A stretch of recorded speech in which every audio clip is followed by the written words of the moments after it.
Today we're talking about Hendrix chords. If you want to sound like Jimi Hendrix, you have to play the chords the way he does. And even if you aren't trying to sound like him, learning the unorthodox ways he plays common chords will unlock all kinds of options that weren't available for your playing before. And you don't need to be a great guitar player to incorporate these chords in your playing. Some of these chord fingerings are even easier than the ones you're probably doing now. In this video, I'm going to break down how Hendrix plays some different common chord forms, uses them easily to create interesting phrasings, and how you can incorporate them into your playing. And make sure to stick around the end where I'll show you the legendary Hendrix chord that he uses in songs like Purple Haze and Hey Joe. By the way, I'm Scott O'Brien. I've played guitar professionally since I was 15 and have received millions of views teaching guitar on YouTube.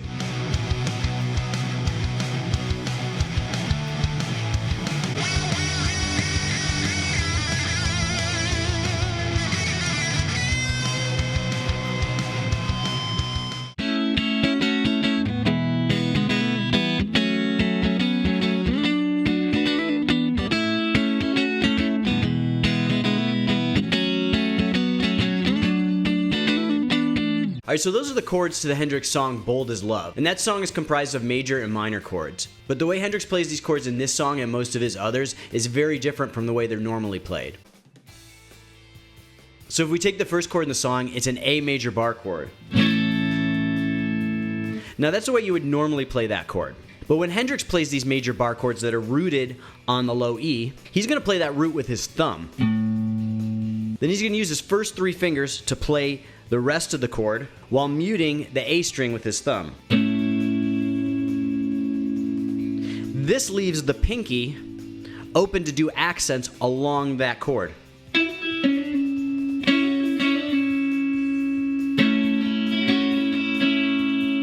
And then I'm also muting the high E string with the underside, the pad of my first finger. So basically we're playing the root note on the 5th fret of the low E string. And then we're playing the D, G, and B strings and using our pinky to accent.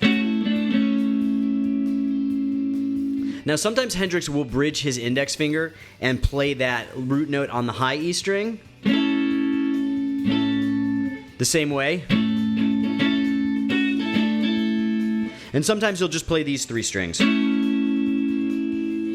But you can see how by freeing that bar finger gives you an extra finger to accent individual notes. And then you can pick up that root almost as a bass line.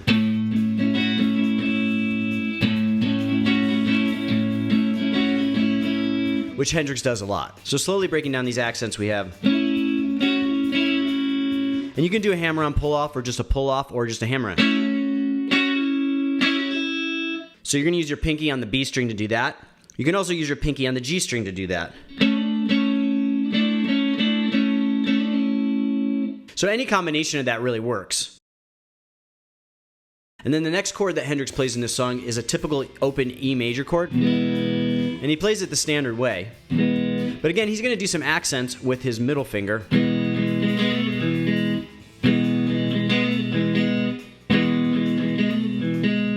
So we're just going to do a hammer-on pull-off at the 2nd fret with our ring finger. And then play the 2nd fret back where the chord would be on the D string.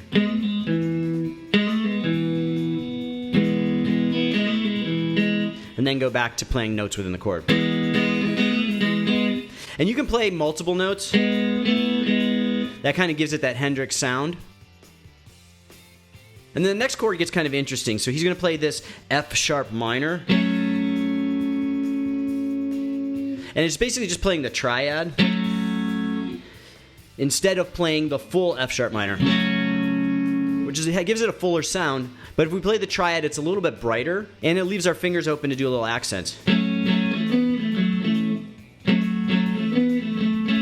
So we're just playing that triad like this, bridging our index finger across the 2nd fret of the G and B string, and then playing the 4th fret with our ring finger. And then we can use our ring finger to accent, or we could even use our pinky finger. So we have.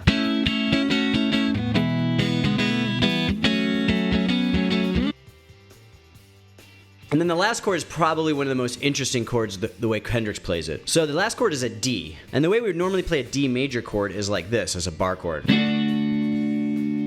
But Hendrix plays it like this. So instead of having our index finger at the root note, the D, the 5th fret of the A string, Hendrix is just going to duplicate the F sharp that's already in the chord and play it as the lowest note. Because we still have our D note in the chord playing it this way, just at the 7th fret of the G string, instead of the 5th fret of the A string. So again, the D chord that we would normally play is now shifted like this. And again, this gives you a lot of room to do some interesting things with this ring finger. So if you've got a lot of options, you can do a hammer-on pull-off at the 9th fret of the G string, and then maybe at the 9th fret of the D string, and then playing the full chord. You could also do some double notes, using any combination of the notes on the 7th fret and the 9th fret in these middle 3 strings. So this is kind of what made Jimi Hendrix really innovative, is that he took like a regular sounding chord that you'd want in a rock song, and he moved position so he could play these really interesting trills and phrasings on top of it. So using all the Hendrix chords that we've learned today, we have the major bar chord, played with the thumb as the root. We've got the regular standard open chord. Then we've got the minor triad. And then we've got the major with the shifted root. And you'll hear these chords played this way over and over in Hendrix's music. Another good example of this is Little Wing.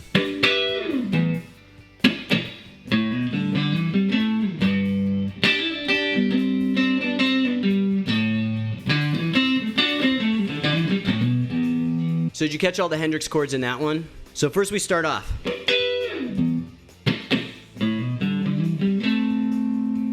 So we've got the A minor chord in the triad form like we played before. And then we go to that G root, which Hendrix probably played with his thumb. And we've got that G major chord again. So Hendrix is just going to do this accent off the high note on the G chord. And then we're going to go into the Hendrix form of the chord.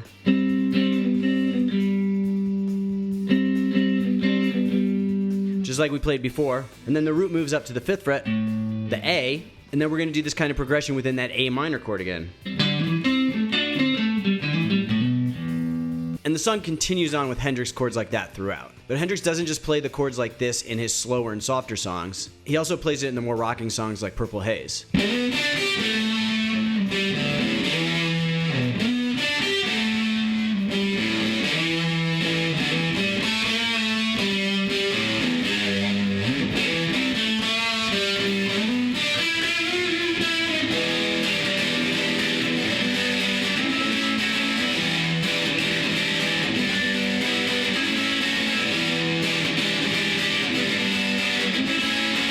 So here again, I hope you can see with the Hendrix chords we have here.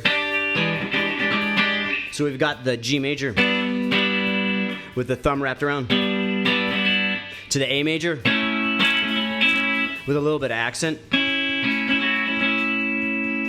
And then leading it off, we have the legendary Hendrix chord. Now this is the chord that is actually referred to as the Hendrix chord. This is the E7 sharp 9 chord. And so we're going to play this in this formation. So we've got our middle finger at the 7th fret of the A string, our first finger at the 6th fret of the D string, we've got our ring finger at the 7th fret of the G string, and we've got our pinky at the 8th fret of the B string. And it's kind of like a jazzy sounding chord. And it's cool here because we've got the open E here. So again, we've got those almost bass notes. And then we go back to our Hendrix chords.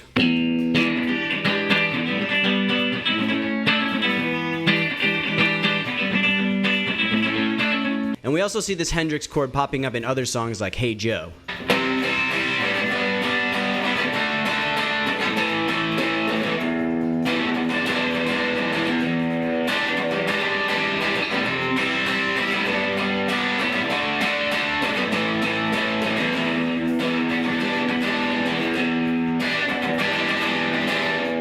So just to recap the Hendrix chords that we learned today, we've got the major bar chord that he plays with his thumb as the root.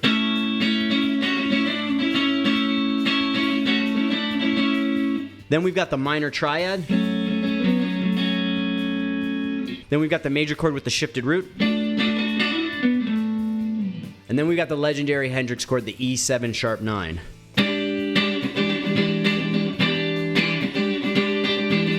And also remember that the way that Jimi played these chords wasn't just random or just the way he felt like playing it. It was very intentional, and it allowed him to free his fingers so he could play memorable phrasings and accents that he wouldn't be able to play otherwise. The sonic differences also set apart his tone from everyone else. So that's it for this one. I hope you liked it. If you appreciate this content, please like and subscribe. It helps the channel out a lot. And check out my website, scottobryanguitar.com. I have the tab for hundreds of punk, rock, and grunge songs up there. Plus my beginner guitar course, which is a 10-lesson course which takes you from scratch, like never playing guitar, all the way up to rock and roll proficiency while learning some really cool, interesting songs along the way. And I'll see you guys next time.